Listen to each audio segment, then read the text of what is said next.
أعوذ بالله من الشيطان الرجيم بسم الله الرحمن الرحيم الحمد للہ رب العالمین والصلاة والسلام علی نبینا محمد وعلی آلہ وصحبہ اجمعین اما بعد۔ آج ہم اللہ کے فضل و کرم سے کتاب التوحید کے ساتھ ہیں اور اس عظیم کتاب کا 41واں باب ہے 41۔ باب کیا ہے؟ باب قول اللہ تعالی فلا تجعلوا للہ اندادا وانتم تعلمون۔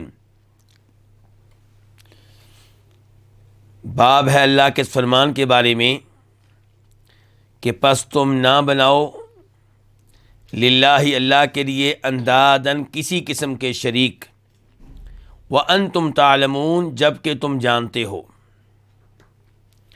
اس آیت میں گفتگو کن سے ہو رہی ہے؟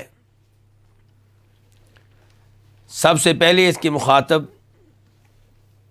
کفار قریش ہیں، کفار مکہ ہیں، اس کے بعد سب مشرکین اس آیت کے مخاطب ہیں۔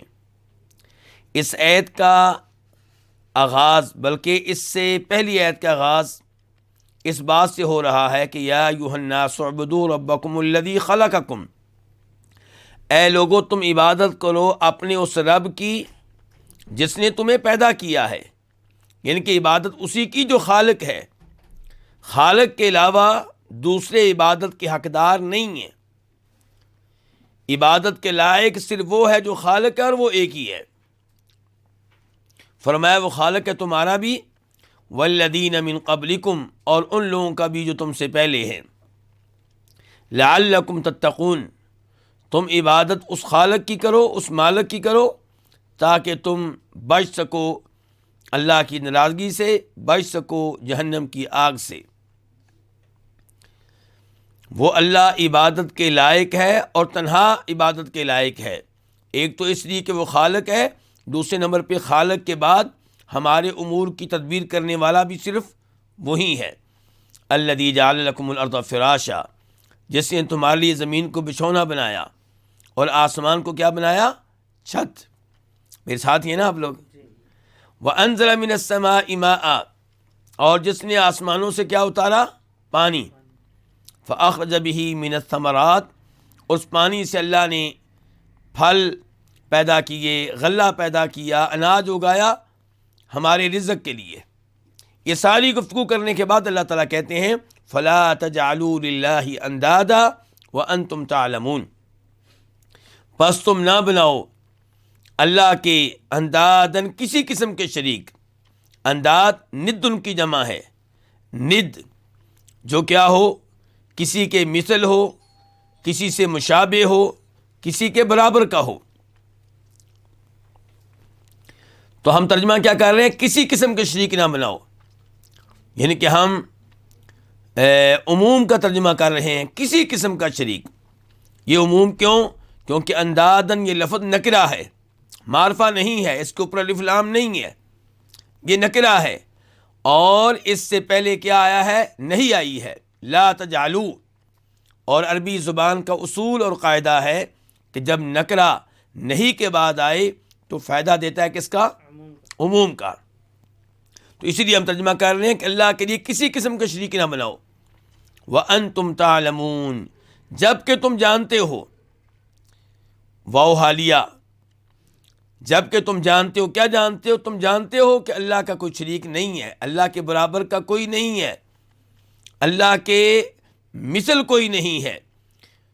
جب پیدا کرنے کے لحاظ سے اس کا کوئی شریک نہیں، رزق دینے کے لحاظ سے اس کا کوئی شریک نہیں، تو پھر عبادت میں بھی اس کا کوئی شریک نہیں ہونا چاہیے۔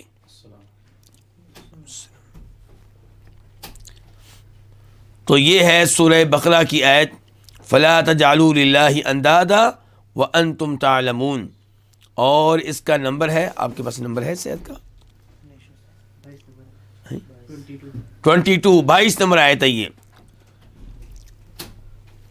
تو یہاں پہ اللہ نے کہا فلا تجعلوا للہ اندادا، کسی کو اللہ کا شریک نہیں بنانا۔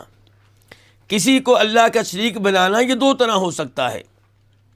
نمبر ایک، نیت کے اعتبار سے، عقیدے کے اعتبار سے، یعنی کہ دلی طور پہ آپ سمجھتے ہیں کہ کوئی اللہ کا شریک ہے، تو اللہ نے کہا یہ کام نہ کرنا۔ اگر یہ عقیدہ رکھا جائے کہ اللہ کا کوئی شریک ہے تو یہ کیا ہوگا؟ شرک اکبر۔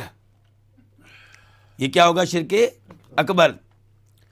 اور اگر دل میں یہ عقیدہ ہو کہ اللہ کا کوئی شریک نہیں، اللہ کا کوئی مثیل نہیں، اللہ کے کوئی برابر کا نہیں، لیکن الفاظ میں اللہ کے ساتھ کسی اور کو برابر کر دیا جائے، صرف الفاظ میں، دل کے لحاظ سے نہیں، عقیدے کے لحاظ سے نہیں، نیت کے لحاظ سے نہیں، تو پھر یہ کیا ہوگا؟ شرک اصغر ہوگا۔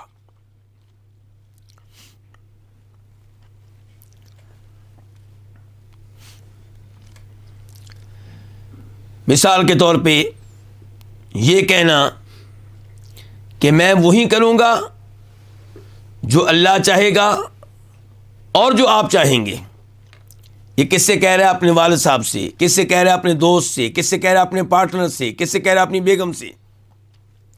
کہہ رہا ہے کہ میں وہ کروں گا جو اللہ چاہے گا اور جو آپ چاہیں گے، آپ چاہیں گی۔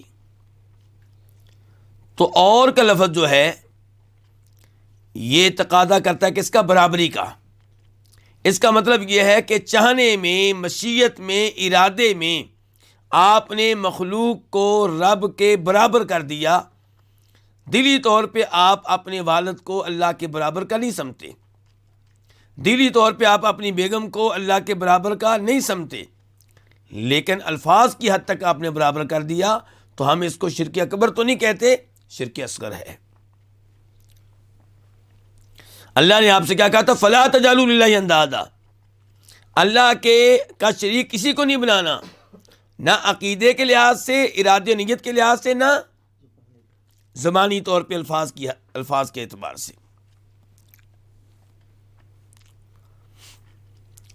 قال ابن عباس، عبداللہ ابن عباس کہتے ہیں فی الآیاتی، اس آیت کی تفسیر میں کہتے ہیں الانداد هو الشرک، انداد جو اللہ نے کہا اس آیت میں کہ کسی کو اللہ کا شریک نہیں بنانا، تو کسی کو اللہ کا شریک بنانا یہ کیا ہے؟ یہ شرک ہے۔ کہتے ہیں اخفا من دبیب النمل علی صفات سوداء فی ظلمۃ اللیل۔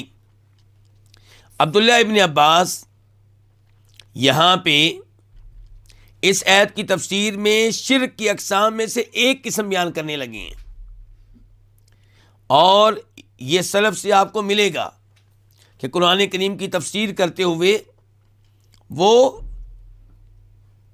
آیت یا قرآن کے جملے میں داخل ہونے والی بہت سی چیزوں میں سے کسی ایک چیز کا تذکرہ کر دیتے ہیں بطور مثال، بطور نوع۔ تو یہاں پہ عبداللہ ابن عباس نے شرک کی ایک قسم کا تذکرہ کیا ہے، اور اس کا تذکرہ انہوں نے کیوں کیا؟ کیونکہ یہ مسلمانوں کے لحاظ سے، کلمہ پڑھنے والوں کے لحاظ سے بڑا خطرناک قسم کا شرک ہے، مخفی قسم کا شرک ہے، پتہ نہیں چلتا۔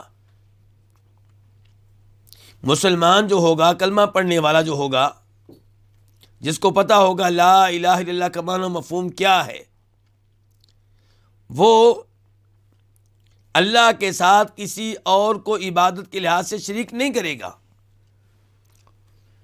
لیکن الفاظ کی حد تک اس سے ایسی غلطیاں ہو سکتی ہیں جو اسے شرک اکبر میں اگر نہیں داخل کریں گی تو کم از کم شرک اصغر میں داخل کر دیں گی۔ تو اس کا تذکرہ کر رہے ہیں، کہتے ہیں اخفا من دبیب النمل، یہ مخفی ہوتا ہے، پوشیدہ ہوتا ہے۔ پھر مثال دے کے سمجھاتے ہیں کتنا مخفی، کتنا پوشیدہ۔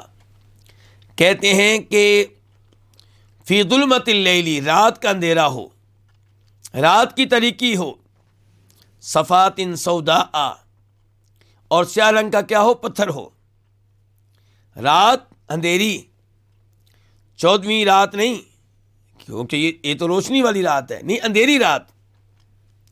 اور پتھر کون سا؟ کالے رنگ کا. اور اس پہ چل رہی ہے کون؟ چونٹی. چونٹی کا رنگ کیا ہوتا ہے؟ کالا. اب اندھیری رات میں کالے پتھر پہ چونٹی چل رہی ہو، مجھے اور آپ کو پتہ چل جائے گا. یعنی کہ لائٹنگ نہیں ہے وہاں پہ، روشنی نہیں ہے وہاں پہ، اندھیری رات ہے، سیاہ پتھر ہے اور چونٹی کا رنگ ہوتا ہی سیاہ ہے. تو کیا آپ کو پتہ چلے گا کہ یہاں پہ کوئی چونٹی چل رہی ہے؟ دن میں بھی اتنی جلدی پتہ نہیں چلے گا. ہمارے شیخ محمد کہہ رہے ہیں، محمد بن طیبان بن شیخ طیب زیدی، اللہ دونوں کی حفاظت کرے باپ بیٹے کی. یہ شیخ توصیف الرحمان راشدی صاحب کے کیا لگتے ہیں جی؟ بھتیجے ہیں. تو بہرحال یہ کہہ رہے ہیں کہ دن کے ٹائم بھی پتہ نہیں چلے گا، تو رات کے ٹائم تو بالکل ہی پتہ نہیں چلے گا. تو یہ شرک جس کے بارے میں عبداللہ بن عباس بتانے لگے ہیں، یہ اس سے بھی زیادہ مخفی اور پوشیدہ ہے. یعنی کہ انسان کو پتہ نہیں چلتا اس شرک کا، اور وہ اس شرک کا ارتکاب کر بیٹھتا ہے. دبیب النمل کا معنی کیا ہوتا ہے؟ چونٹی کا چلنا، رینگنا.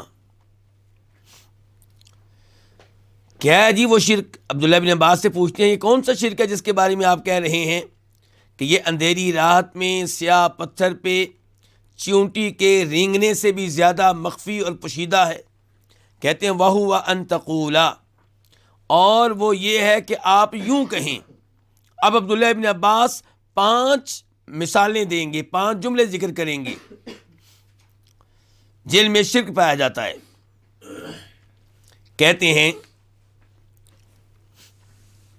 واللہ وحیاتک یا فلانۃ وحیاتی، اللہ کی قسم اور تیری زندگی کی قسم. کس کو کہہ رہا ہے؟ اپنی بیوی کو کہہ رہا ہے. یا فلانۃ، اے فلاں، یعنی کہ اس کا نام لے کے کہہ رہا ہے اے میری بیگم، یا اس کا نام لے گا عائشہ، فاطمہ، خدیجہ، جویریہ، جو بھی اس کا نام ہے. تو کہتا ہے اللہ کی قسم اور تیری زندگی کی قسم اے عائشہ، اللہ کی قسم اور تیری زندگی کی قسم اے خدیجہ.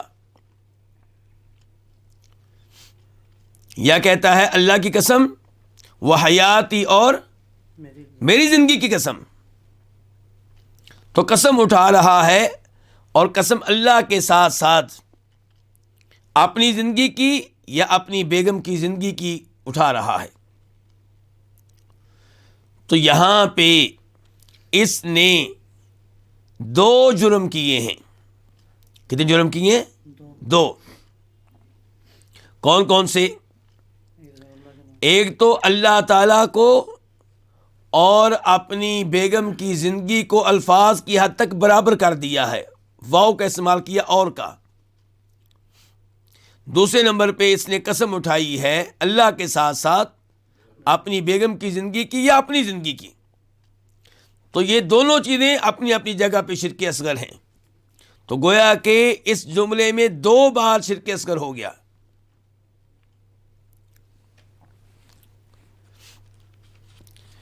اور غیر اللہ کی قسم اٹھائی جائے تو اس کے بارے میں دیگر تفصیلات کیا ہیں وہ آگے چل کر گفتگو ہوگی انشاءاللہ. عبداللہ بن عباس کی گفتگو جاری ہے. وہ ایک جملہ بتا چکے ہیں جو شرکیہ جملہ ہے، اور یہ الفاظ کی حد تک ہے. وَتَقُولَ، اور تمہارا یہ کہنا کہ لولا کلبۃ ھذا لَأَتَانَا اللُّصُوصُ، اگر اس آدمی کی کتیا نہ ہوتی تو ہمارے پاس آ جاتے کون؟ چور. چوروں سے ہم کیسے بچے؟ اس آدمی کی کتیا کی وجہ سے، کیونکہ پڑوسی ہے ہمارا، اس کے گھر میں چونکہ کتیا تھی، اس کتیا کی وجہ سے ہم بچ گئے چوروں سے، ورنہ چوروں نے ہمارے گھر میں داخل ہو جانا تھا. تو عبداللہ بن عباس کہہ رہے ہیں یہ الفاظ بھی کیا ہے؟ شرکی الفاظ ہیں. اور اس موضوع پہ پہلے ہم گفتگو کر چکے ہیں کیا کہ اگر اس سے مراد خبر دینا ہے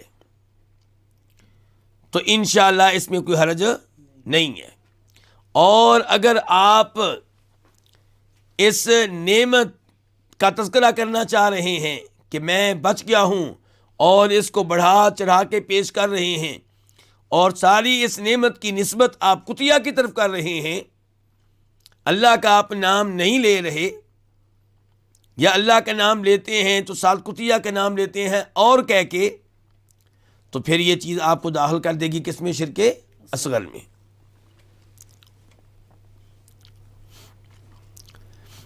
تیسرا جملہ کہتے ہیں وَلَوْلَا الْبَطُّ فِي الدَّارِ لَأَتَى اللُّصُوصُ, اگر گھر میں بطخ نہ ہوتی تو چور آ جاتے.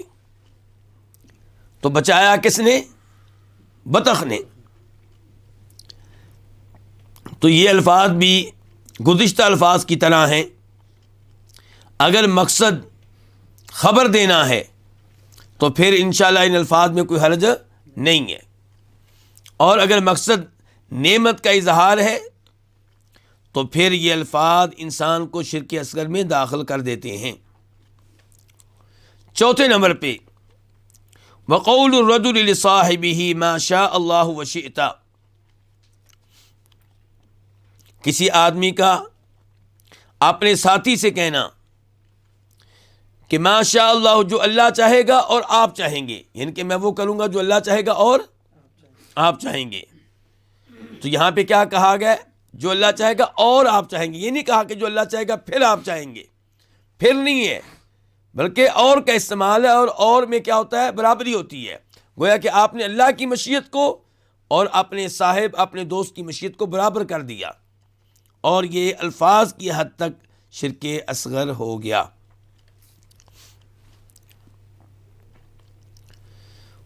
پانچویں نمبر پہ یہ کس کی گفتگو ہو رہی ہے ابھی تک؟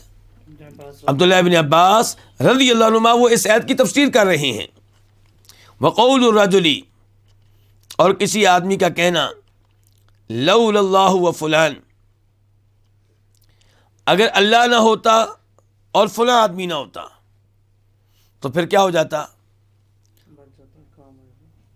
اگر اللہ نہ ہوتا اور فلاں نہ ہوتا, مثال کے طور پہ میں ہلاک ہو جاتا, میں تباہ ہو جاتا, میرے گھر میں چوری ہو جاتی. تو یہ الفاظ جو ہیں کہ اگر اللہ نہ ہوتا اور فلاں نہ ہوتا, تو یہ شرک اصغر میں داخل کر دینے والے الفاظ ہیں, چاہے یہ خبر کے طور پہ کہے گئے ہوں اور چاہے یہ نعمت کے اظہار کے طور پہ کہے گئے ہوں. نعمت کے اظہار کے طور پہ کہے گئے ہوں اس کا معاملہ تو واضح ہے, پہلے بھی گفتگو ہو چکی ہے, اور خبر کے طور پہ کہے گئے ہوں پھر بھی, کیونکہ یہاں پہ آپ نے اور کا استعمال کیا ہے, مخلوق کو اللہ کے کیا کر دیا ہے؟ برابر کر دیا ہے. عبداللہ بن عباس کہتے ہیں لا تجعل فیہا فلانا, ان جملوں میں, ان الفاظ میں جو پیچھے گزرے ہیں, آپ فلاں کو داخل نہ کریں, آپ صرف اللہ کا تذکرہ کریں.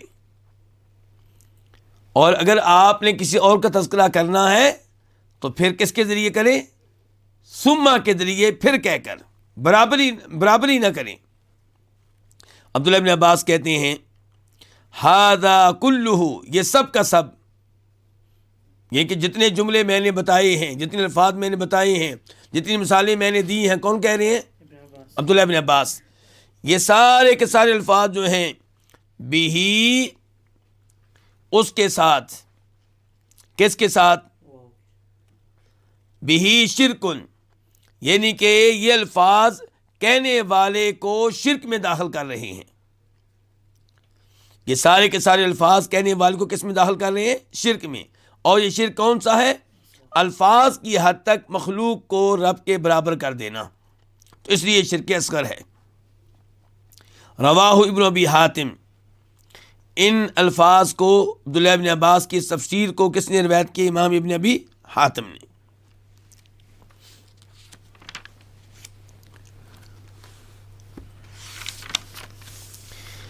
تو اب تک کی گفتگو سے آپ کو یہ اندازہ ہو چکا ہوگا کہ ہمارے آج کے باب کا موضوع کیا ہے.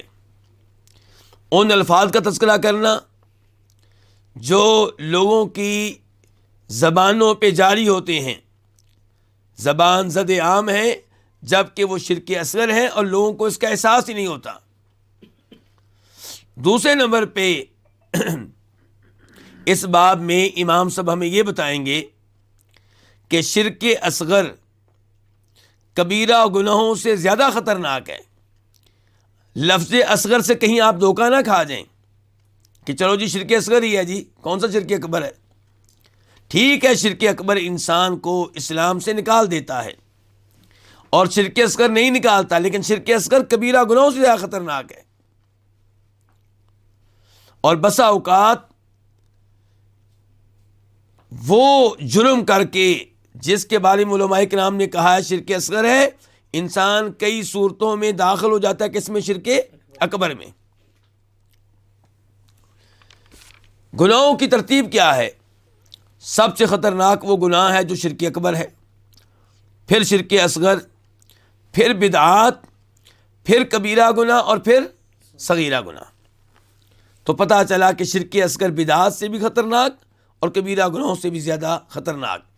ہمارے بہت سے کلمہ پڑھنے والے مسلمان کبیرہ گناہوں سے بچتے ہیں، سود کے قریب نہیں جاتے، جادو کے قریب نہیں جاتے۔ بہت اچھی بات ہے، کسی مسلمان کو قتل کرنے کے بارے میں وہ سوچ بھی نہیں سکتے، لیکن ان کی گفتگو میں ایسے الفاظ پائے جاتے ہیں جو ان کو شرک اصغر میں داخل کر دیتے ہیں۔ اس کے بعد امام صاحب حدیث لے کر آئے ہیں۔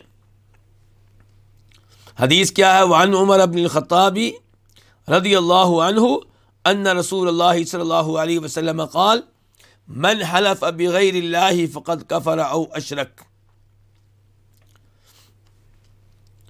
کہ عمر بن خطاب سے روایت ہے، بے شک رسول اللہ صلی اللہ علیہ وسلم نے فرمایا، جس نے قسم اٹھائی، حلفہ قسم اٹھائی، بغیر اللہ اللہ کے غیر کی، اللہ کے علاوہ کی، غیر اللہ کی، فقط کفرا تو تحقیق اس نے کفر کیا، او اشرکا یا اس نے کیا کیا؟ شرک کیا۔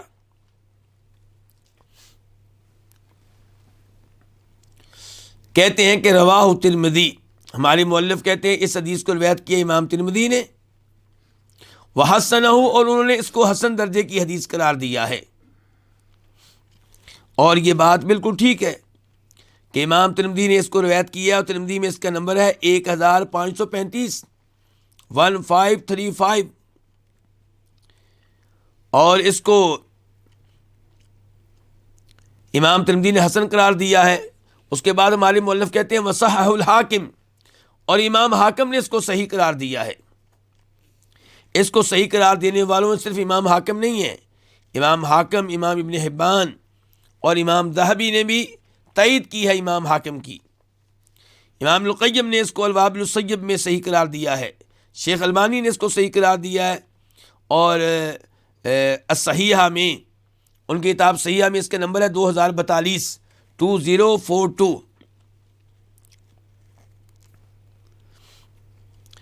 کیا اس حدیث میں جو ابھی آپ نے پڑھی ہے، آپ اہل علم بیٹھے ہیں، کوئی چیز آپ کو عجیب لگی؟ اس میں عجیب چیز یہ ہے کہ ہمارے مؤلف امام محمد بن عبد الوہاب رحمہ اللہ نے اس حدیث کو منسوب کیا ہے کون سے صحابی کی طرف؟ عمر بن خطاب کی طرف، جبکہ اس کے راوی عمر بن خطاب نہیں ہیں۔ کون ہیں؟ عبداللہ بن عمر، اللہ آپ کو جزائے خیر دے، عبداللہ بن عمر۔ اور ترمذی شریف جب آپ کھولیں گے تو وہاں پہ یہ ہے کہ عبداللہ بن عمر نے کسی آدمی کو یہ الفاظ کہتے ہوئے سنا، لا والکعبہ۔ وہ آدمی کیا کہہ رہا تھا؟ لا، نہیں، کعبہ کی قسم۔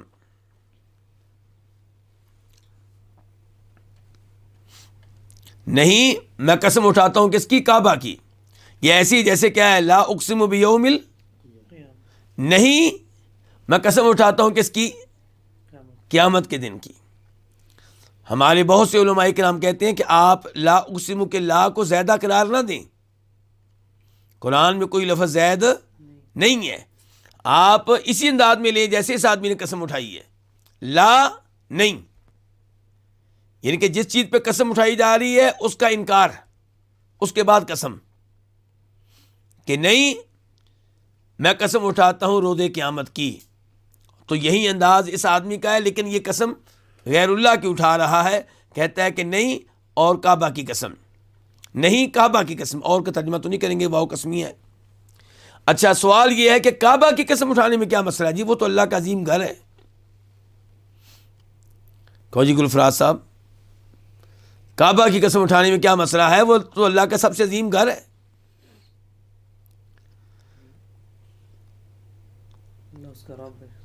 وہ مخلوق ہے، بہت عظیم ہے، وہ گھر بہت مقدس ہے، قابل احترام ہے، لیکن وہ غیر اللہ ہے، وہ اللہ کی مخلوق ہے، اور اللہ تعالیٰ کے علاوہ کسی اور کی قسم اٹھانے کی اجازت نہیں ہے. یہیں سے آپ آ جائیں انبیاء کرام علیہ الصلوۃ والسلام کی طرف. وہ بڑے عظیم ہیں، اس مخلوق میں سب سے افضل وہی ہیں. نبی علیہ الصلوۃ والسلام سب سے افضل ہیں، لیکن قسم اٹھانا جائز نہیں ہے ان کی بھی، کیونکہ غیر اللہ ہیں، کیونکہ مخلوق ہیں. فقال ابن عمر، تو عبداللہ ابن عمر نے اس آدمی سے کیا کہا جس نے کعبہ کی قسم اٹھائی؟ کہا لا یحلف بغیر اللہ، غیر اللہ کی قسم اٹھانے کی اجازت نہیں ہے. پھر کہا کہ میں نے سنا نبی علیہ الصلوۃ والسلام سے کہ آپ نے کہا تھا من حلف بغیر اللہ فقد کفر او اشرک، کہ جس نے غیر اللہ کی قسم اٹھائی اس نے کفر کیا یا اس نے شرک کیا. اچھا، یہاں پہ آپ یہ چیز بھی نوٹ کریں گے کہ کیا کہا جا رہا ہے کہ جس نے غیر اللہ کی قسم اٹھائی اس نے کفر کیا یا، تو اب اس میں صحیح کیا ہے؟ آپ ابو داؤد شریف کی طرف آ جائیں. ابو داؤد شریف حدیث نمبر 3251، 3251، وہاں پہ یہ الفاظ بغیر شک کے ہیں کہ من حلف بغیر اللہ فقد اشرک، جس نے غیر اللہ کی قسم اٹھائی اس نے کیا کیا؟ اس نے اللہ کے ساتھ اوروں کو شریک کیا. مسند احمد میں آپ آ جائیں. مسند احمد حدیث نمبر 9072، 9072، وہاں پہ ہے کہ من حلف بغیر اللہ فقد کفر و اشرک، جس نے غیر اللہ کی قسم اٹھائی اس نے کفر بھی کیا، شرک بھی کیا. اور یہ بات صحیح ہے کہ یہ کفر بھی ہے اور یہ شرک بھی ہے. بس یہ طے کرنا باقی ہے کہ کیا یہ کفر اصغر ہے یا کفر اکبر، شرک اصغر ہے یا شرک اکبر. عام حالات میں یہ کیا ہے؟ شرک اصغر ہے، کفر اصغر ہے. لیکن جب غیر اللہ کی قسم اٹھانے والا اس کے دل میں اس کی جس کی قسم اٹھا رہا ہے تعظیم اللہ کی تعظیم کے برابر ہو یا اللہ کی تعظیم سے بڑھ کر ہو، تو پھر یہ شرک اکبر ہے، پھر یہ کفر اکبر ہے. اب آپ کہیں گے یہ کیسے ممکن ہے کہ کلمہ پڑھنے والا انسان ہو، اگرچہ وہ غیر اللہ کی قسم اٹھا رہا ہے، نبی علیہ الصلوۃ والسلام کی اٹھا رہا ہے، شیخ عبدالقادر جیلانی رحمہ اللہ کی اٹھا رہا ہے، جناب حسین کی اٹھا رہا ہے، جناب علی کی اٹھا رہا ہے، لیکن یہ کیسے ممکن ہے کہ اس غیر کی تعظیم اس کے دل میں اللہ کی تعظیم کے برابر ہو یا اللہ کی تعظیم سے زیادہ ہو؟ یہ کیسے ممکن ہے؟ کیوں جی، یہ ممکن ہے یا ممکن نہیں ہے؟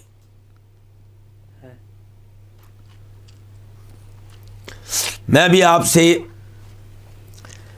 ایک مثال کے ذریعے بات کروں گا.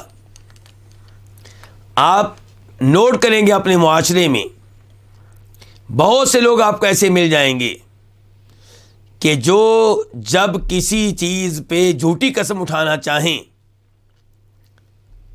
تو اللہ کا نام لے کے تو اٹھا لیں گے، لیکن پیر صاحب کا نام لے کے جھوٹی قسم نہیں اٹھائیں گے. شیخ عبدالقادر جیلانی رحمہ اللہ کے نام پہ جھوٹی قسم نہیں اٹھائیں گے.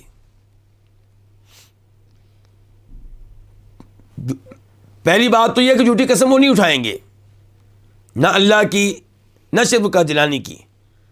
لیکن اگر ان کو کبھی اٹھانی پڑ جائے جھوٹی قسم تو اللہ کا نام لے کے جھوٹی قسم اٹھا لیں گے. شیخ عبدالقادر جیلانی رحمہ اللہ کا نام لے کے جھوٹی قسم نہیں اٹھائیں گے. اس کا کیا مطلب ہے؟ اس کے دل میں زیادہ تعظیم کس کی ہے؟ شیخ عبدالقادر جیلانی رحمہ اللہ کی ہے. اللہ سے زیادہ اس کو ڈر ہے شیخ عبدالقادر جیلانی رحمہ اللہ سے کہ اللہ کی میں نے ایک جھوٹی قسم اٹھا لی، وہ سمجھتا ہے کہ یہ خطرناک ہے، غلط ہے، میں خطرے میں ہوں، لیکن شیخ کی اٹھائی تو پھر تو دنیا و آخرت تباہ ہو گئی. شیخ پکڑ لیں گے، نہیں چھوڑیں گے. تو جب یہ عقیدہ ہو، یہ صورتحال ہو، تو پھر غیر اللہ کی قسم کیا ہے؟ کفر اکبر ہے، شرک اکبر ہے. یہاں پہ اس کے بعد لے کر آئے ہیں امام صاحب عبداللہ بن مسعود کا قول. پہلے یہ پڑھ لیں، پھر ایک اور بات کی طرف چلیں گے انشاءاللہ.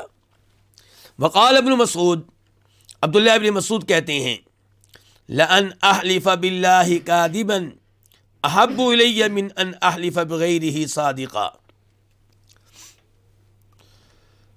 لام کا معنی کیا؟ البتہ، یقیناً اللہ کی جھوٹی قسم اٹھانا احب الیہ، مجھے زیادہ محبوب ہے اس بات سے کہ میں غیر اللہ کی قسم اٹھاؤں چاہے میں سچا ہوں. یہ ہے صحابہ کا عقیدہ. یہ کس کا عقیدہ ہے؟ صحابہ کا. یعنی کہ آپ کے سامنے دو جرائم ہیں، آپ نے طے کرنا ہے کہ بڑا جرم کون سا ہے. ایک جرم یہ ہے کہ آپ غیر اللہ کی قسم اٹھائیں لیکن سچی، شیخ عبدالقادر جیلانی رحمہ اللہ کی قسم اٹھا کے بات کریں اور سچ بولیں. دوسری طرف وہ انسان ہے جس نے اللہ کی قسم اٹھائی، غیر اللہ کی نہیں قسم اٹھائی، اللہ کی اٹھائی لیکن جھوٹی اٹھائی. ان میں سے جرم کس نے کیا ہے؟ دونوں نے، دونوں مجرم ہیں.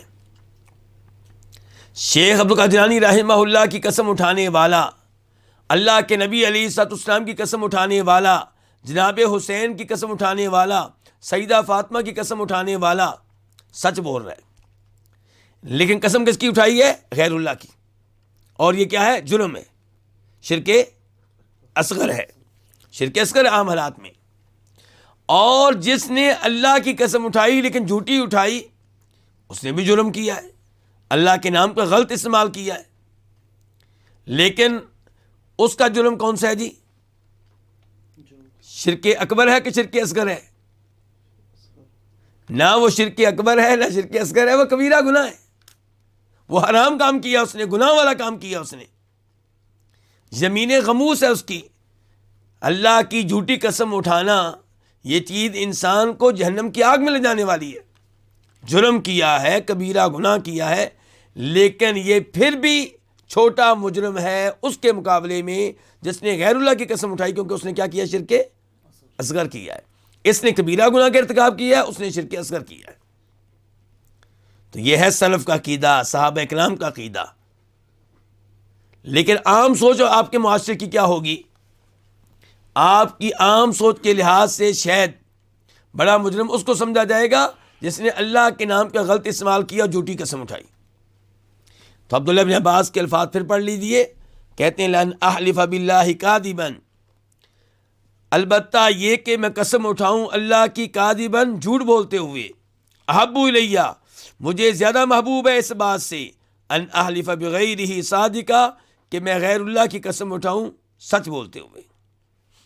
اس کو روایت کیا امام ابن ابی شیبہ نے 12414 12414. اور عبداللہ ابن مسعود کے ان الفاظ کو شیخ البانی رحمہ اللہ نے اپنی مشہور و معروف کتاب ارواء الغلیل میں صحیح قرار دیا ہے. وہاں پہ اگر آپ نے دیکھنا ہو تو اس کا نمبر ہے 2562 2562.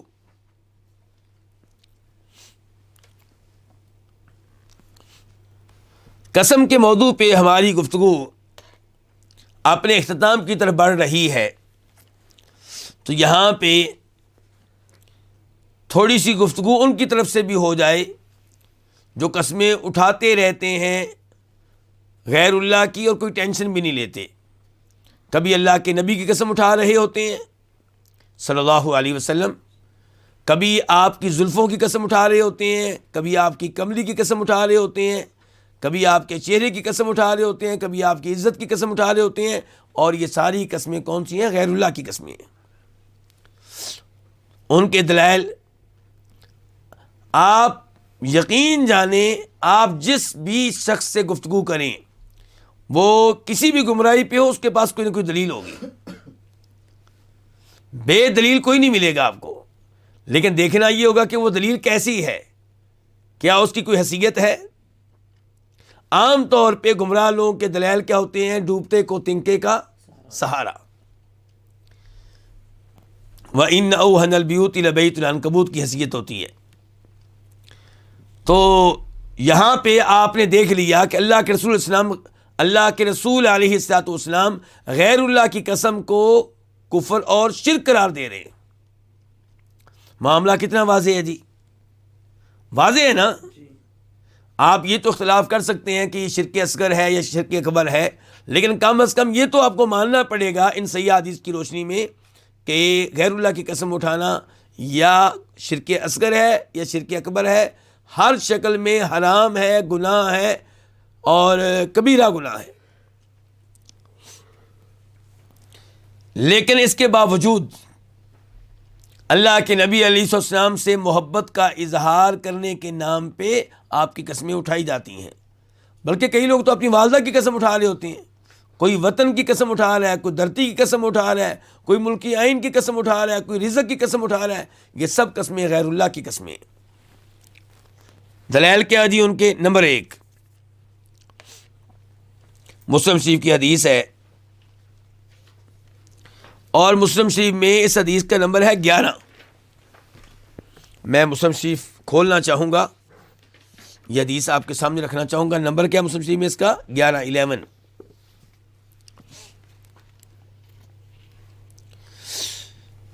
امام مسلم اس کو روایت کرتے ہیں اپنے استاد قتیبہ بن سعید سے۔ کس سے روایت کر رہے ہیں؟ قتیبہ ابن سعید، مشہور و معروف محدث ہیں۔ وہ روایت کر رہے ہیں امام مالک سے۔ امام مالک کو کون نہیں جانتا؟ اور وہ روایت کر رہے ہیں کس سے؟ ابو سہیل سے۔ اور ابو سہیل روایت کر رہے ہیں اپنے باپ سے کہ انہوں نے سنا طلحہ بن عبید اللہ صحابی سے۔ طلحہ بن عبید اللہ کن میں سے؟ عشرہ مبشرہ میں سے، جن کو دنیا میں ہی جنت کی خوشخبری ملی۔ یقول، وہ کہتے ہیں کہ جاء رجل الی رسول اللہ صلی اللہ علیہ وسلم من اہل نجد، ایک آدمی نبی علیہ الصلوۃ والسلام کے پاس آیا اہل نجد میں سے، سائر الرأس، پراگندہ بالوں والا، نسمع دوی صوتہ، ہم اس کی آواز کی گنگناہٹ سن رہے تھے، ولا نفقہ ما یقول، لیکن ہمیں نہیں پتا کہ وہ اللہ کے رسول سے کیا کہہ رہا تھا، سمجھ نہیں آ رہی تھی، لیکن یہ لگ رہا تھا کہ کوئی نہ کوئی گفتگو کر رہا ہے، باتیں کر رہا ہے۔ حتی دنا من رسول اللہ، یہاں تک کہ وہ نبی علیہ السلام کے قریب ہو گیا۔ فَإِذَا هُوَ يَسْأَلُ عَنِ الْإِسْلَامِ، تو وہ اللہ کے نبی علیہ السلام سے اسلام کے بارے میں سوال کر رہا تھا۔ تو اللہ کے رسول علیہ السلام نے اسلام کا تعارف اس کے سامنے رکھا۔ آپ نے کہا اسلام کیا ہے؟ 5 صلوات فی اليوم واللیلہ، 24 گھنٹوں میں کتنی نمازیں پڑھنا؟ 5۔ فقال هل علی غیرہن، کیا میرے ذمے ان کے علاوہ بھی کوئی نماز ہے؟ قال لا، آپ نے کہا کوئی نہیں، الا ان تطوع، مگر یہ کہ تم نفلی طور پہ کوئی نماز پڑھو۔ تو فرض نمازیں کتنی ہیں جی پھر؟ 5۔ اس کا مطلب یہ کہ وتر نماز فرض یا واجب نہیں ہے، چھٹی کوئی نماز نہیں ہے جو 24 گھنٹوں میں فرض یا واجب ہو۔ ہاں، نماز عید الفطر کو کئی علماء کرام نے واجب اور فرض قرار دیا ہے، اور میں بھی یہی موقف رکھتا ہوں، لیکن وہ 24 گھنٹوں کی نماز نہیں، وہ تو سالانہ نماز ہے۔ وہ کون سی نماز ہے؟ سالانہ نماز ہے۔ تحیۃ المسجد کو کئی علماء کرام نے واجب قرار دیا ہے، لیکن وہ 24 گھنٹوں کی نماز نہیں ہے، وہ سببی نماز ہے۔ اگر آپ مسجد میں گئے ہیں تو واجب اور فرض ہے، اگر آپ مسجد میں نہیں گئے، مثال کے طور پہ آپ ایسی جگہ رہتے ہیں جہاں پہ مسجد ہے ہی نہیں، آپ گھر میں نمازیں پڑھتے ہیں، تو تحیۃ المسجد آپ کے اوپر کبھی بھی واجب نہیں ہوگی، جب تک آپ گھر میں رہیں گے. لیکن یہ 5 نمازیں واجب ہیں کب تک؟ جب تک عقل موجود ہے. نمبر 2 آپ نے کہا وصیام شہر رمضان، اسلام نام ہے رمضان کے روزے رکھنے کا. فقال هل علی غیرہ، اس آدمی نے کہا کہ کیا میرے ذمے رمضان کے روزوں کے علاوہ بھی کوئی روزے ہیں؟ فقال اللہ، آپ نے کہا نہیں، الا ان تطوع، مگر یہ کہ تم نفلی طور پہ روزے رکھو تو تمہاری مرضی ہے. وذکر له رسول اللہ صلی اللہ علیہ وسلم الزکاۃ، پھر آپ نے زکوٰۃ کا بھی تذکرہ کیا اسی انداز میں.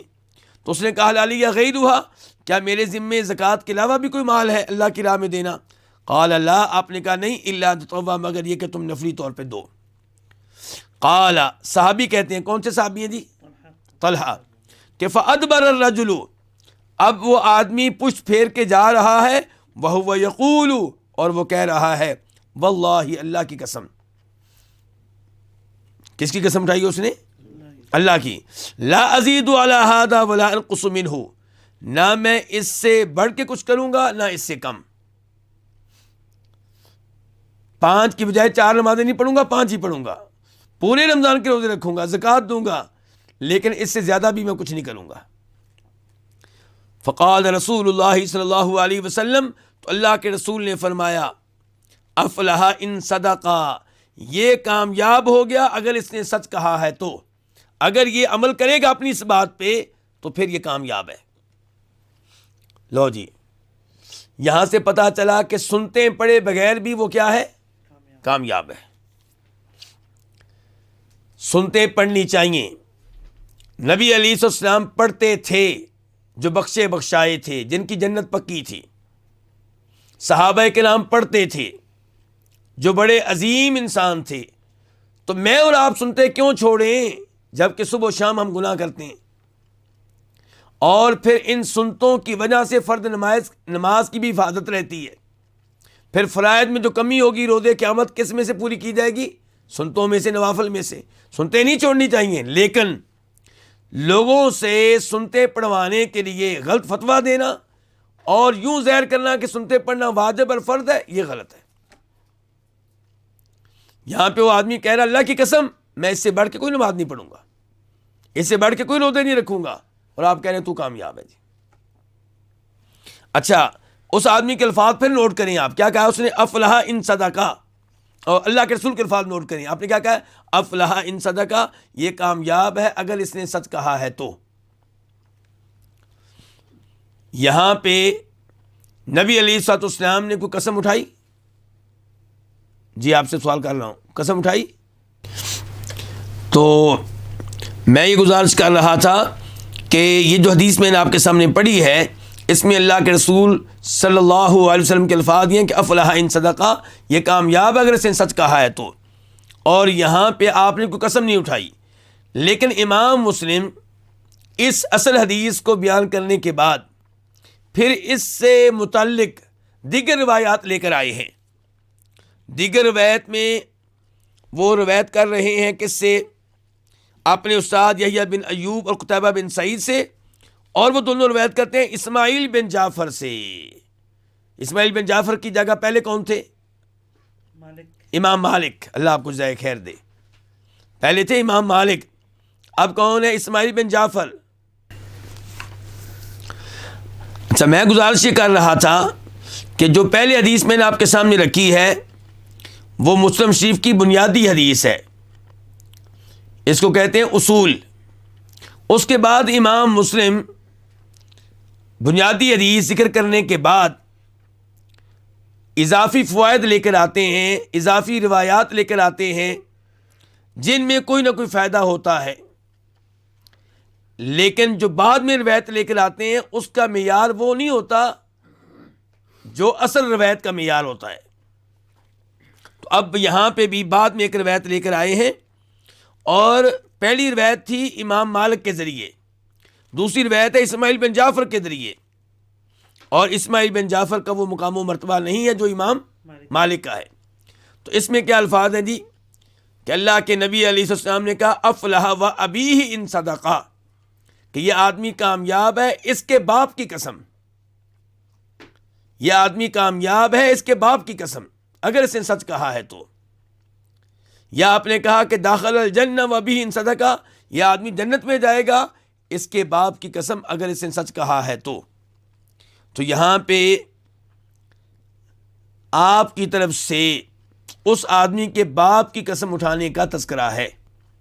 اچھا، یہ تو ہوگی ایک حدیث، اور میں نے بتا دیا کہ یہ مسلم شریف کی دوسری روایت میں الفاظ آئے ہیں. پہلی روایت جو ہے جس کو امام مسلم اصل بناتے ہیں، بنیاد بناتے ہیں، اساس بناتے ہیں، جس کو وہ زیادہ مضبوط سمجھتے ہیں، اس میں یہ الفاظ نہیں ہیں. اب آ جائیں آپ مسلم شریف کی ایک اور حدیث کی طرف. اس کا نمبر ہے 1032 1032. راوی ہے ابو ہریرہ رضی اللہ تعالی عنہ.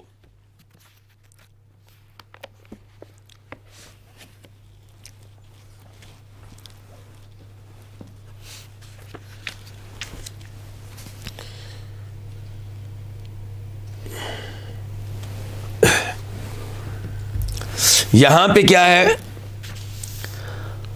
یہاں پہ بھی دیکھیے کہ ابو ہریرہ کہتے ہیں کہ اتا رسول اللہ صلی اللہ علیہ وسلم رجل، اللہ کے رسول علیہ الصلوۃ والسلام کے پاس ایک آدمی آیا.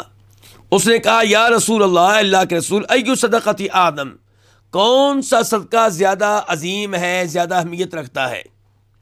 فقال، تو آپ نے کہا ان تصدق وانت صحیح شحیح تخشى الفقر وتأمل الغنى.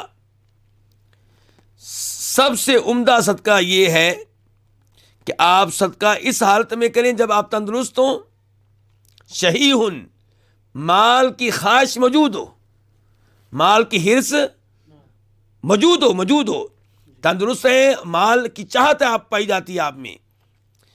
تخشى الفقر، آپ صدقہ کر کے فقیری سے ڈرتے ہیں، فقیر ہو جانے سے ڈرتے ہیں، اور صدقہ نہ کریں تو آپ کو امید ہے کہ میں مالدار رہوں گا.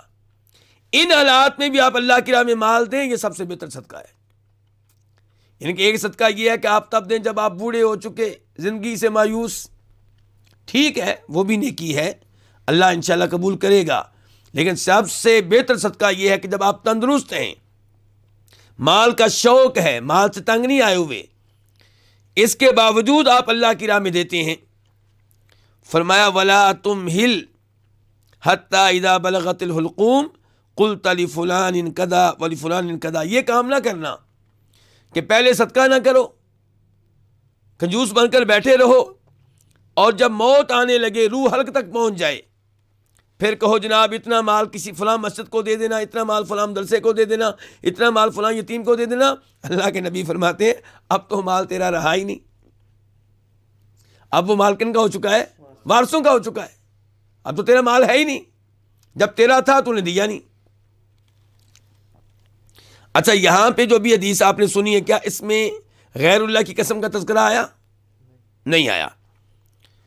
اچھا، یہی حدیث جو ہے جب اس کو دوبارہ لے کر آتے ہیں امام مسلم، جیسا کہ میں نے پہلے کہا تھا آپ کو کہ جب دوبارہ لے کر آتے ہیں تو اس میں کیا دیکھیں، اس میں یہ ہے کہ اس آدمی نے کہا ایو صدقۃ آدم اجرا، کون سا صدقہ اجر و ثواب کے لحاظ سے زیادہ عظیم ہے؟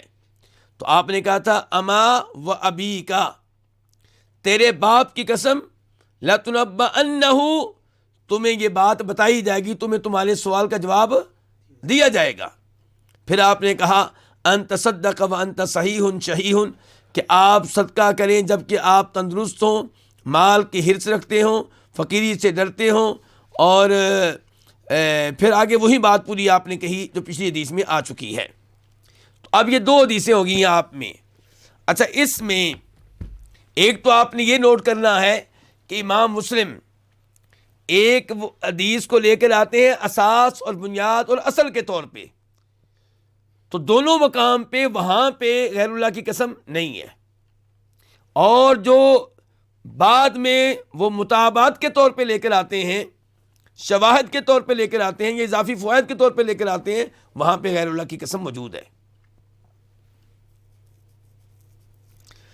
اچھا، ایک اب اس کا کیا جواب ہے، جب کہ ہم کہہ چکے تھے کہ غیر اللہ کی قسم اٹھانا جو ہے وہ جائز نہیں ہے صحیح حدیث کی روشنی میں، بلکہ علماء کرام کا بھی اجماع ہے. یہ بھی نوٹ کریں، اہم بات ہے.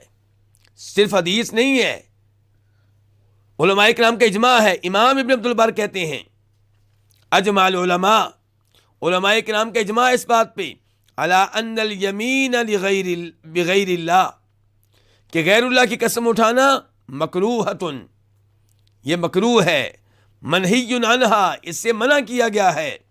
لا یجوز الحلف بہا لأحد، غیر اللہ کی قسم اٹھانا کسی کے لیے بھی جائز نہیں ہے. اچھا، احادیث کے ذریعے بھی مسئلہ واضح ہو چکا، غیر اللہ کی قسم اٹھانے کی اجازت نہیں ہے. علماء کرام کا اجماع بھی ہو چکا، لیکن ساتھ یہ مسلم شریف کی 2 احادیث موجود ہیں جن کی وجہ سے ان لوگوں کو کیا مل جاتا ہے؟ وہی بات کہ تنکا مل جاتا ہے، ڈوبتے کو تنکے کا سہارا. جنہیں غیر اللہ کی قسمیں اٹھانے کا بڑا شوق ہے، پیروں کی، بزرگوں کی، فرشتوں کی. تو ان احادیث کا کیا جواب دیں گے آپ؟ تو علماء کرام نے اس بارے میں 2 جواب دیے ہیں، جو پہلے میں گفتگو کر چکا ہوں. اس کے اوپر چاہے آپ اعتماد نہ کریں، ان کے ممکن ہے کوئی کہے بھائی جیسے اصل روایت مسلم میں آئی ہے، اضافی فائدہ بھی کہاں آیا؟ مسلم میں ہی آیا ہے. تو ٹھیک ہے، کوئی حرج نہیں ہے. علماء کرام نے جواب دیا ہے کہ یہ غیر اللہ کی قسمیں نبی علیہ الصلوۃ والسلام نے اٹھائی ہیں ممانعت سے پہلے، ممانعت سے جب تک آپ کو اس سے روکا نہیں گیا تھا، اس وقت تک آپ نے یہ قسمیں اٹھائی ہیں، اور جب منع کر دیا گیا تو اس کے بعد آپ نے یہ قسمیں نہیں اٹھائیں.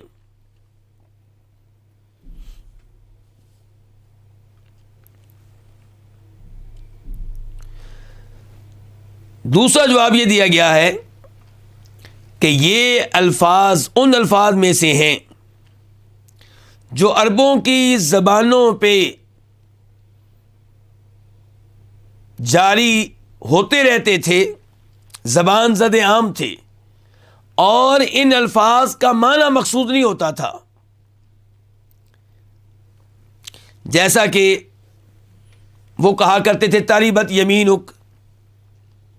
کیا معنی جی تریبت یمینک؟ یہ کہ تیرا یا تریبت یدا کا، تیرے دونوں ہاتھ خاک آلود ہو جائیں، کہ تو فقیر ہو جائے، مسکین ہو جائے. تو عرب یہ الفاظ استعمال کرتے تھے، اور مقصد بد دعا دینا نہیں ہوتا تھا، یہ ان کا ایک تقیہ کلام تھا. اس کی دلیل کے طور پہ آپ وہ حدیث لے لیں بخاری شریف کی 5090 جس میں نبی علیہ السلام فرماتے ہیں کہ آپ شادی کریں اس لڑکی سے جس کے پاس دین ہو. کہتے ہیں فظفر بذات الدین تریبت یداک، اس سے شادی کریں جو دین والی لڑکی ہو، تیرے دونوں ہاتھ خاک آلود ہوں. تو کیا وہ آدمی جس کو آپ کہہ رہے ہیں دین والی لڑکی سے شادی کرو، اس کو بدعا دیں گے آپ؟ بدعا دینا مقصود نہیں ہے، معنی مقصود نہیں ہے. ایسے ہی معاذ بن جبل رضی اللہ عنہ، جن سے آپ کو بڑی محبت تھی، آپ نے قسم اٹھا کے کہا تھا اے معاذ اللہ کی قسم مجھے تم سے کیا ہے؟ محبت ہے. ان سے ایک دفعہ آپ نے کہا ثقلت کا امک یا معاذ، اے معاذ تجھے تیری ماں گم پائے. کیا مطلب گم پائے؟ کہ تو فوت ہو جائے، تیری ماں تو تلاش کرتی رہے، تیرے اوپر روتی رہے. تو کیا آپ جناب معاذ کو بدعا دے رہے ہیں جن کے بارے میں آپ کہتے ہیں کہ مجھے تم سے محبت ہے؟ نہیں. تو یہ وہ الفاظ ہیں جو عربوں کی زبان پہ جاری ہوتے رہتے ہیں، اور ان کا معنی مقصود نہیں ہوتا، معنی کا وہ ارادہ ہی نہیں کرتے. تو شاید یہ الفاظ جو اللہ کے رسول نے استعمال کیے ہیں وہ ابھی ہی اسی قبیل سے ہیں، اسی جنس میں سے ہیں، یعنی کہ غیر اللہ کی قسم اٹھانا مقصود نہیں ہے. اس کی ایک دلیل یہ بھی ہے، آپ غور کریں ذرا، کہ آپ ان 2 لوگوں کے باپ کی قسم اٹھا رہے ہیں، اپنے باپ کی قسم نہیں اٹھا رہے. کیا آپ ان کے باپ کو عظیم جانتے تھے؟ قطعاً نہیں. دونوں کا باپ کیا ہوگا؟ کافر ہوگا. اگر تعظیم مقصود ہوتی تو آپ اپنے باپ کی قسم اٹھاتے.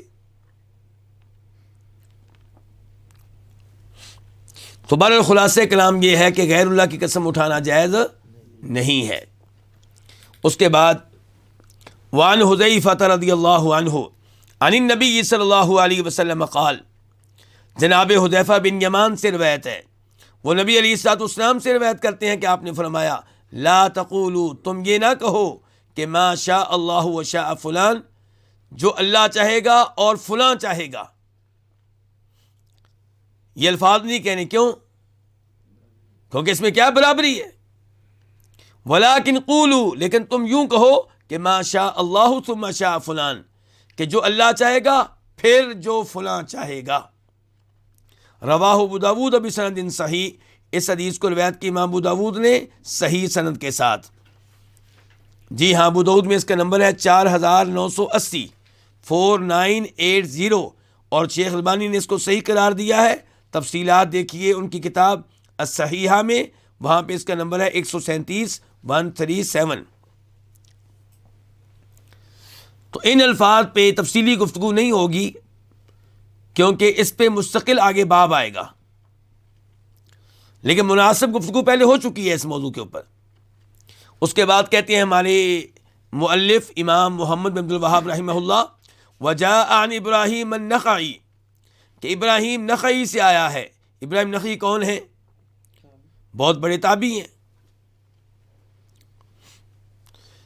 کیا آیا ان سے کہ انہ یکرہ، کہ مکروہ ہے ان یقول الرجل، کہ کوئی آدمی یوں کہے۔ اچھا، مکروہ کے الفاظ کے بارے میں بھی وضاحت ہو جائے۔ سلف عام طور پہ مکروہ کا لفظ استعمال کرتے ہیں کس کام کے لیے؟ حرام کے لیے۔ سلف عام طور پہ لفظ مکروہ کا استعمال کرتے ہیں کس معنی میں؟ حرام کے معنی میں۔ تو گویا کہ ابراہیم نخعی کہہ رہے ہیں کہ یہ حرام ہے۔ حرام ہے کہ کوئی آدمی یوں کہے اعوذ باللہ وبکا، میں اللہ کی پناہ لیتا ہوں اور تیری پناہ لیتا ہوں۔ اللہ کی پناہ لینا، اللہ سے پناہ مانگنا، یہ تو عبادت ہے۔ اور غیر اللہ سے پناہ لینا یہ جائز ہے، کب؟ جب وہ زندہ ہو، موجود ہو، اور آپ اس سے پناہ مانگ رہے ہوں اس معاملے میں جس معاملے میں پناہ دینے کی وہ قدرت رکھتا ہو، طاقت رکھتا ہو۔ اگر فوت شدہ سے پناہ مانگیں گے تو یہ اللہ تعالیٰ کے ساتھ شرک ہو گیا۔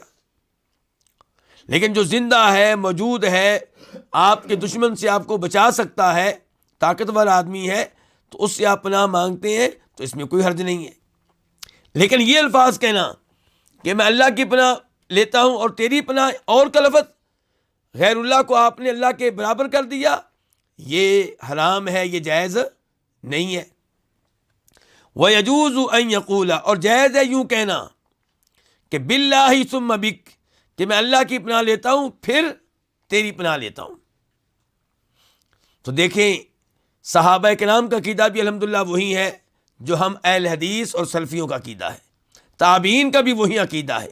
کوئی یہ نہ کہے کہ آپ لوگ تشدد کرتے ہیں، بڑی سختی کرتے ہیں ان امور میں۔ قال، کہتے ہیں ابراہیم نخعی کہ وَيَقُولُ لَوْلَا اللَّهُ ثُمَّ فُلَانٌ، کہ کہنے والا یہ کہہ سکتا ہے کہ اگر اللہ نہ ہوتا پھر فلاں آدمی نہ ہوتا، تو یعنی کہ میں ہلاک ہو جاتا یا مجھے بڑا نقصان ہوتا۔ تو کہتے ہیں یہ کہہ سکتا ہے، کیونکہ یہاں پہ کیا آ گیا؟ ثم، پھر۔ کہتے ہیں وَلَا تَقُولُوا، لیکن یہ نہ کہو کہ لولا اللہ و فلان، اگر اللہ نہ ہوتا اور فلاں نہ ہوتا۔ ابراہیم نخعی کے یہ الفاظ کہاں پہ ملیں گے؟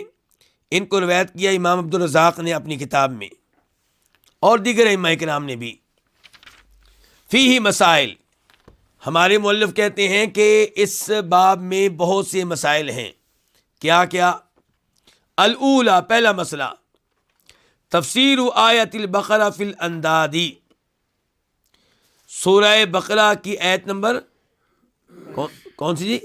22، سورہ بقرہ کی آیت نمبر 22 فلا تجعلوا للہ اندادا، اس آیت میں لفظ انداد کی تفسیر کیا ہے وہ ہوئی۔ وہ تفسیر کس نے کی ہے؟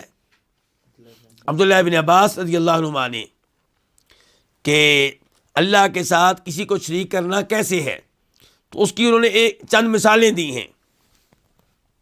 الثانیہ، دوسرا مسئلہ ان الصحابۃ رضی اللہ عنہم یفسرون الآیۃ النازلۃ فی الشرک الاکبر بانہا تعم الاصغر، کہ صحابہ کرام اس آیت کی تفسیر کرتے تھے جو نازل ہوئی ہوتی تھی کس کے بارے میں؟ شرک اکبر کے بارے میں. اس کی تفسیر یوں کرتے تھے کہ وہ اصغر کو بھی شامل ہو جاتی. تفسیر ایسی کرتے تھے کس کو شامل ہو جاتی؟ اصغر کو بھی. عبداللہ ابن عباس نے جو تفسیر کی ہے اس آیت کی، اس میں جو مثالیں دی ہیں وہ عام طور پہ کس کی ہیں؟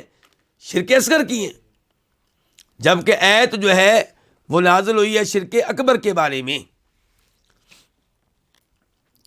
الثالثہ، تیسرا مسئلہ ان الحلف بغیر اللہ شرک، کہ غیر اللہ کی قسم اٹھانا یہ کیا ہے؟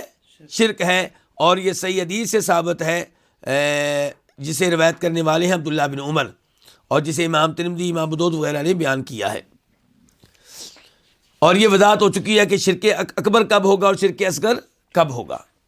عام طور پہ شرک اصغر ہے غیر اللہ کی قسم اٹھانا، لیکن اگر کوئی غیر اللہ جس کی قسم اٹھاتا ہے اس کو اللہ سے بڑھ کر عظیم جانتا ہے یا اللہ جیسا عظیم جانتا ہے تو پھر یہ شرک اکبر ہوگا. الرابعہ، چوتھا مسئلہ انہ اذا حلف بغیر اللہ صادقا فہو اکبر من الیمین الغموس، کہ جب وہ غیر اللہ کی قسم اٹھائے سچ کہتے ہوئے تو یہ بڑا جرم ہے من الیمین الغموسی، جھوٹی قسم سے جو انسان کو جہنم کی آگ میں ڈبو دیتی ہے، جہنم کی آگ میں لے جاتی ہے. کیوں؟ کیونکہ غیر اللہ کی قسم اگرچہ اٹھائی گئی ہے سچ کہتے ہوئے، لیکن غیر اللہ کی قسم اٹھانا یہ شرک اصغر ہے. اور جب اللہ کی قسم اٹھائی گئی ہے جھوٹ بولتے ہوئے تو یہ کبیرہ گناہ ہے، لیکن کم از کم شرک نہیں ہے. الخامسہ، پانچواں مسئلہ الفرق بین الواو و بین ثم فی اللفظ، کہ واو میں اور ثم میں الفاظ کے لحاظ سے فرق ہے. کیا فرق ہے جی؟ واو جو ہے یہ تقاضا کرتی کس کا؟ برابری کا. واو کا ترجمہ اردو میں کیا ہوتا ہے؟ اور. تو اور میں واو میں کیا پائی جاتی ہے؟ برابری. اور ثم میں کیا ہے؟ پھر. ثم کا ترجمہ اردو میں کیا ہوتا ہے؟ پھر. تو اس میں کیا ہوتا ہے؟ اس میں برابری نہیں ہوتی، اس میں ترتیب ہوتی ہے، اور اس میں بعد والے کا درجہ پہلے والے سے کم ہوتا ہے، نیچے ہوتا ہے. تو اس لیے اللہ تعالیٰ کے ساتھ جب کسی اور کا تذکرہ کرنا ہو اور یہ کہنا ہو مثال کے طور پہ کہ میں بچ گیا اللہ کی وجہ سے اور فلاں کی وجہ سے، تو پھر اور نہیں کہنا چاہیے، وہاں پہ کیا کہنا چاہیے؟ ثم، پھر. اللہ رب العزت سے دعا ہے کہ اللہ تعالیٰ ہمیں شرک اکبر کے ساتھ ساتھ شرک اصغر سے بھی بچنے کی توفیق عنایت فرمائے. وہ جملے، وہ الفاظ جو انسان کو شرک اصغر میں داخل کر دیتے ہیں، اللہ تعالیٰ ان سے ہمیں محفوظ رکھے اور ان مسائل کو صحیح معنوں میں پڑھنے کی، سمجھنے کی توفیق عنایت فرمائے. وآخر دعوانا الحمد للہ رب العالمین.